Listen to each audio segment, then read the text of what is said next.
We are live. We are live. Did I say welcome to the main event? Run that thing back, brother. You mad? Oh, man. Behave before you talk about what I'm talking about, yeah? Disclaimer! Run that thing back. Nah, man, stay there in your corner, man. Run that thing back, fam. I don't want to hear nothing from you. We are live, guys. I'm Joe, one third of the Cyber Nerds. Braving your GS. And today we've got the Titans episode 7 season 3 review. If you haven't already, subscribe to the channel. Road to 200,000 subscribers. We need your help. Support the ting. Hit the thumbs up and press the notification bell so you get notified every time we drop a video. Woo!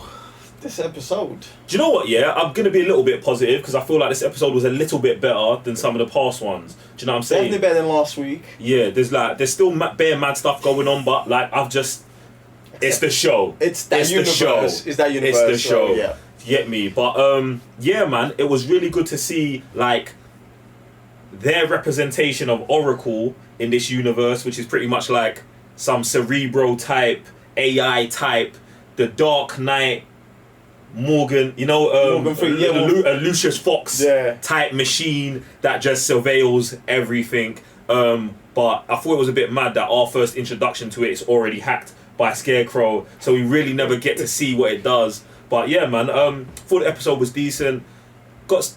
There's a, I don't know, when you know, but I mean, that's like, a positive anyway. The positives about this is that obviously we get a little glimpse of something that we've been screaming for, which was from Garth. Yeah. Which is like, yo, use your senses, your animalistic senses, to get things done. Do you know what I'm saying? Like eyesight, hearing, smell. Like, bro, and they did that for a second. But when they needed to do it again, they didn't. Duh. Like even I would have been happy even if he tried it, and Scarecrow was a step ahead again, and he would have masked the scent. You know what I'm saying? Even if he threw him off, like he did with the other two. Do you know what I mean? But again, all these opportunities that we're not tapping into, we just keep missing on this episode, and it can be frustrating.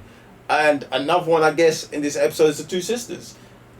I feel like probably they're the best part. Like, Blackfire is the best part of the show currently. Like, new character, we don't know nothing about her, and I'm talking about from me, like, personally, in terms of comic books and stuff like that. And like, obviously, they portrayed her as to be some evil person, and each episode, more and more and more, they're trying to bring us around to liking her character, which I think is interesting because I think even knowing she was bad, we liked the character, but now they're trying to.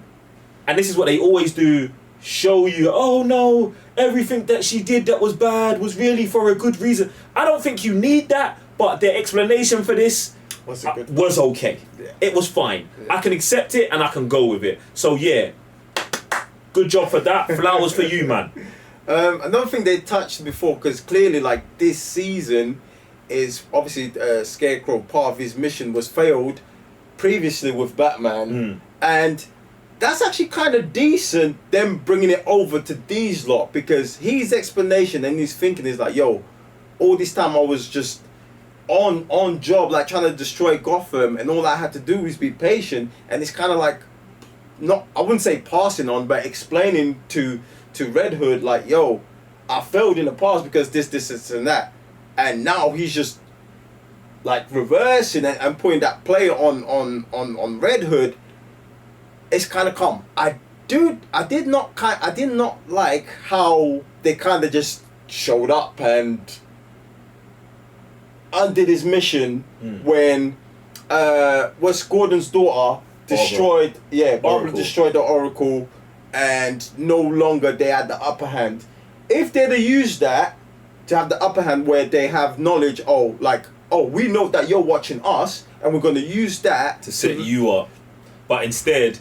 He was like, they're going to destroy the one thing that they can use to beat me because he's smarter than them, which they did, and they still foiled the plan, which I thought was interesting why they went that way. But that just makes me think that we're going to circle back to this whole thing later on. I thought it was a bit weird that they were celebrating at the end of the episode, even though it was it's their first. I would say it was such a small victory. But for them, you gotta think about that. When you're getting slapped up with L's, people have died every episode. Exactly. But this is why you can't be. For me, like, even seeing Dick there celebrating, like for me, that should have been like his Kobe moment, where it's like job's not done. Yeah, these men are celebrating, and you're just walking past, like nah, like showing that more transformation of, oh, this was what would Bruce do. They like throwing that at him every day in the episode. That would have been a great moment to show, this like.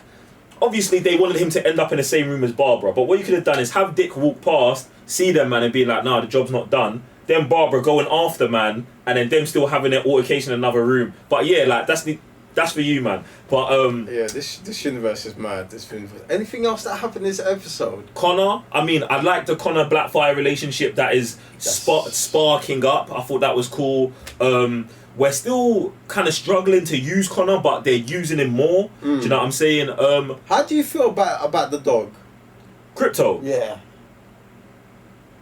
Like when he came in and did the beams, I was like, no. But then I was just like, you showed him once, he did one thing, and then we never saw him again. Okay, I can accept. Like, let me just let it go, bruv, because he's already OP, and then you got the dog as well, and it's like, bruv, what are we doing here? And this is where because before I didn't have an issue with it. Like obviously last season when they first reviewed it, I was like really excited and stuff like that. But because the way they're going on about it, maybe it wasn't a good idea to have him right away. Maybe that's something that later on he would bump into, and maybe the dog is discarded and they could have just had Crypto run away from the factory in the beginning and show up in season 5 or something like that. But that's the issue when you're trying to do like fan service, and then you've got story threads that you've got to continue, and then it's like, oh wait, Crypto's still here. Like once, do you know what I'm saying? Once in a while. But like even using Crypto to track thing would be another option. It's got super speed. It's got super smell. Like to be honest, Connor's got those things as well, doesn't he?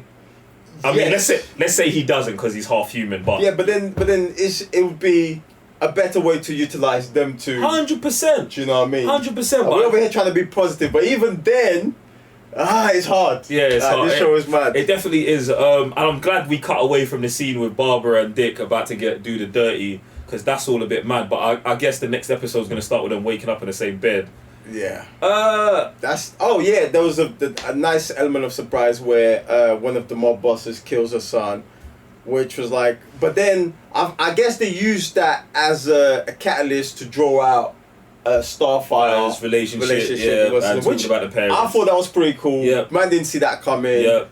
And yeah, because I was wondering like, okay, you just killed her. What's the reason? But then obviously they unveiled the whole conversation, which is calm. So overall an improvement this episode, feeling a lot more positive, but we'll see what happens next week. Now guys, if you want to watch us be more positive about Titans, head over to patreon.com/thecyberners, where we've got the full episode reaction and the reaction to so many more shows that have finished or are still going. And we've got some new things coming up as well. Yeah. Other than that, I'm Joe on Further the Cybernerds. Revenue GS. We'll see you on next review. Peace. Peace.